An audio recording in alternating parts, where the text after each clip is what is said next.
So if you don't have an Android device, that's perfectly fine. You can go ahead and install the emulator. And emulator is just like a fake phone or like a fake Android device that you are able to access and see on your computer. So you can interact with the same way you can interact with a phone or Android device. And all you have to do is download it. And you can go to this website up here and download it. It's right through App Inventor's website, appinventor.mit.edu. Okay. If you have a Mac, click that. If you have a PC, Windows, click this. And what it's going to be is you're going to download this thing called AI Starter. Once it's downloaded, go ahead and launch it. And for me, I'm just going to go ahead and type in AI Starter. I've already downloaded this before, so I already have it on here. And you're going to see something running in the background. Okay, and just leave it there. Don't worry about it. And then I'm going to come back here to my app, and I'm going to click on Connect, and I'm going to connect to the emulator. Now, sometimes, to be honest, sometimes it's difficult to connect with the emulator. You'll get a bunch of different problems. It'll tell you that you need to download something else. Well, not download. Maybe it's like not the current version of it. And you just have to be patient. I know that sounds like, oh, well, maybe this isn't going to work. Well, if you do it the right way and you just be patient with it and you don't end up clicking a million things, it's going to work better for you. Okay, so this will come up just like a real phone. You know, it's got my swipe screen and all. This looks like an older phone, obviously, but this is what we're working with here, my Android device.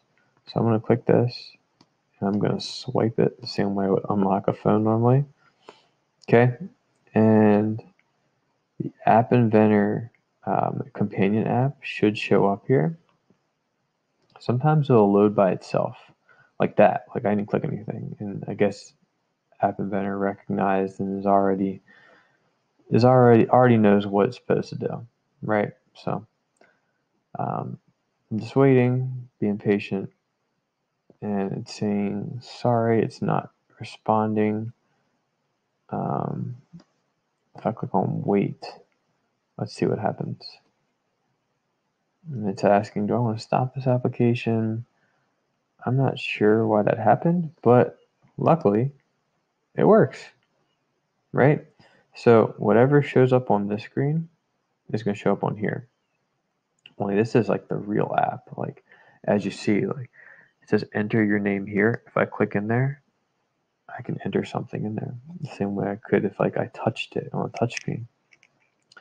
So if you look, it says enter your name here. That was the hint that we gave that text box, right? Remember, I have this text box label, text box highlighted right here. Well, we gave the hint, enter your name, which means that it's not actually the text, it's just like telling me what to do. So if I enter my name, and let's just say, Mr. space Danza, and I click submit. When I click submit, what should happen is that this field this text ends up going down here to the label, and then afterwards clearing this out. This should be cleared out and be blank. Let's go ahead and test it. And I click submit, and sure enough, it took the text from here, it put it in here, and then cleaned out whatever was in text box. So if I look back at the blocks, let me see if I can pull that up at the same time, right? So when I clicked the submit button, it took the text and put it into, took the text from the text box and put it into the label. And also it took the text box and set it to a blank string. So if I were to say enter name, and I just said like Joe, and I press submit, that then replaces anything that was in there.